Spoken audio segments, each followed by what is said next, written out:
घरच्या घरी अशी पाणीपुरी एकदा नक्की ट्राय करून बघा। हा व्हिडिओ आवडल्यास लाईक करा, शेअर करा आणि सबस्क्राईब करा। नमस्कार मंडळी, एडी कुकिंग चॅनल मध्ये आपलं स्वागत आहे। आज मी बनवणार आहे पाणीपुरी। तर पाणीपुरी बनवण्यासाठी मी एक मसाला तयार करणार आहे। मसाला तयार करण्यासाठी मी इथे घेतलेले आहे 4 बेडगी मिरची घेतलेली आहे, 1 चमचा धने घेतलेले आहे आणि 2 चमचे जिरे घेतलेले आहे। तर आता हे सर्व काही मी हलकसं भाजून घेते। तर आता इथे मी कढई गरम करून घेतलेली आहे, त्यामध्ये 2 चमचे जिरे टाकते, 1 चमचा धन आणि मिरच्या, हे सर्व हलकं मी भाजून घेते। आता मी धने, जिरे आणि मिरची ही हलकी भाजून घेतलेली आहे। आता याचं जाडसर वाटण करून घेते। आता या मसाल्याचे मी जाडसर असं वाटण करून घेतलेलं आहे। आता मी हे साईडला ठेवून देते। आता पाणीपुरीचे तिखट पाणी बनवण्यासाठी मी इथे घेतलेले आहे 1 मोठी वाटी कोथिंबीर, अर्धी वाटी पुदिना, 2 हिरवी मिरची, 1 इंच अद्रक, 5 ते 6 लसूण पाकळ्या आणि लिंबाचा रस। तर आता या सर्वांचे मी एकत्र वाटण करून घेते। आता हे सर्व मिक्सरच्या भांड्यामध्ये काढून घेतलेले आहे। आता त्यामध्ये मी 1 लिंबाचा रस टाकते आणि याचं वाटण करून घेते। याचं मी जाडसर वाटण करून घेतलेलं आहे। आता त्यामध्ये मी थंड पाणी ऍड करणार आहे। हे पुन्हा एकदा चांगलं बारीक वाटून घेते। आता हे केलेलं वाटण मी एका भांड्यामध्ये काढून घेते। त्यामध्ये गरजेनुसार पाणी ऍड करायचे। मी पाणी थंड घेतलेलं आहे।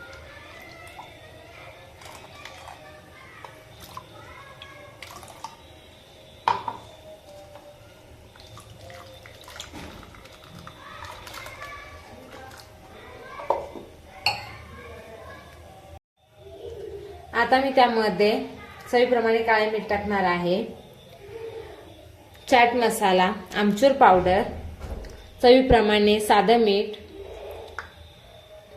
पाणीपुरी मसाला आणि पाणीपुरीचा तयार केलेला मसाला। आता हे सर्व काही मी यामध्ये टाकून घेते। आता मी वाटण करून घेतलेलं आहे व गरजेप्रमाणे पाणी ऍड केलेलं आहे। तर त्यामध्ये मी चवीप्रमाणे मीठ, काळं मीठ,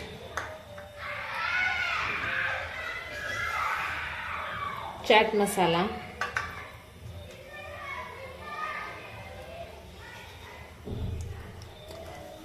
थोडीशी आमचूर पावडर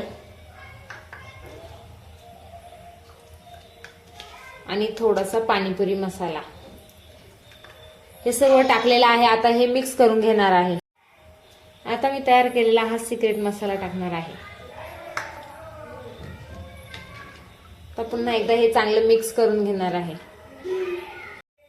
तर त्यामध्ये अजून अर्धा लिंबूचा रस टाकणार आहे। ही लिंबाची खाप देखील टाकणार आहे।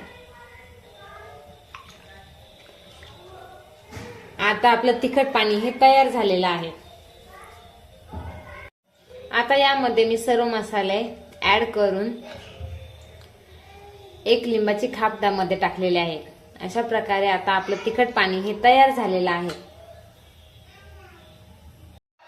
आता गोड पाणी बनवण्यासाठी मी इथे 1 वाटी काळे खजूर घेतलेले आहे, त्यानंतर अर्धी वाटी चिंच घेतलेले आहे। आता मी हे छोट्या कुकर मध्ये काढून घेते व याची 1 शिट्टी करून घेते। थोडंसं पाणी ओतून 1 शिट्टी करून घेते। आता मी चिंच आणि काळी खजूर ही कुकर मध्ये काढून त्यामध्ये 1 ग्लास इतकं पाणी ओतलेलं आहे। आता मी या कुकरला झाकण लावून घेते व याची 1 शिट्टी करून घेते, म्हणजे लवकर चिंच आणि खजूर हे शिजतात। आता मी कुकरला काळी खजूर आणि चिंच यांचे 2 शिट्ट्या करून घेतलेल्या आहे। अशा प्रकारे चिंच आणि खजूर शिजलेले आहे। आता ही हाताने असे मॅश करून घेते। आता चिंच आणि काळी खजूर ही मी हाताने चांगली मॅश करून घेतलेली आहे। आता ती या गाळणीच्या सहाय्याने मी गाळून घेते। याचं पूर्ण पाणी मी काढून घेते। आता मी चिंच आणि काळी खजूर यांचं पाणी गाळून घेतलेलं आहे.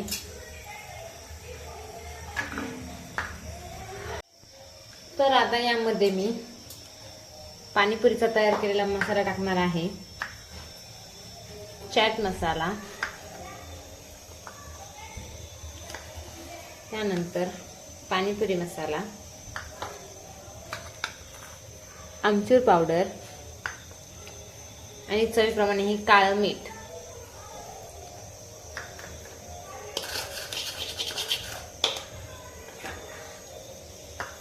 तर आता हे सर्व चांगलं मिक्स करून घेते.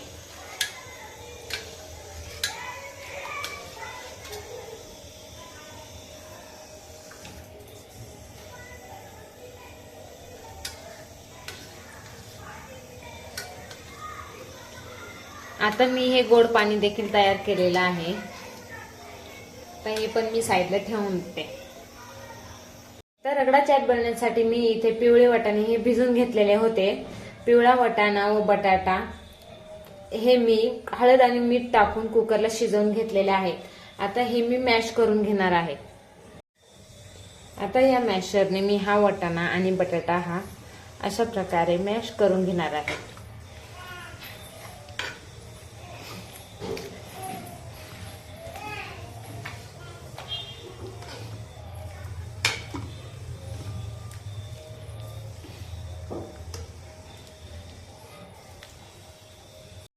आता या रगड्यामध्ये मी थोडासा कांदा टाकला आहे आणि थोडीशी कोथिंबीर टाकलेली आहे. आता हा वाटाणा आणि बटाट्याचा रगडा हा तयार झालेला आहे.